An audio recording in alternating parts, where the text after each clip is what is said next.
Hi పిల్లలు. ఒక ఊరిలో రాము అనే అబ్బాయి ఉండేవాడు. అతనికి చాక్లెట్లు అంటే చాలా ఇష్టం. ప్రతిరోజు అమ్మ దగ్గర నుంచి ఒక చాక్లెట్ తీసుకొని తింటాడు.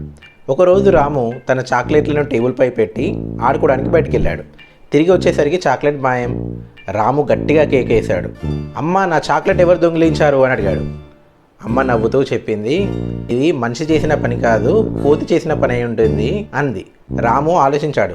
కోతి చాక్లెట్ తింటుందా అనుకున్నాడు. తర్వాత రోజు రాము ఒక మాస్టర్ ప్లాన్ వేశాడు. టేబుల్ మీద చాక్లెట్ పెట్టాడు, కానీ లోపల మొత్తం కారప్పొడి నింపాడు. వెనక కిటికీ వెనుక దాక్కొని చూస్తున్నాడు. కోతి వచ్చింది.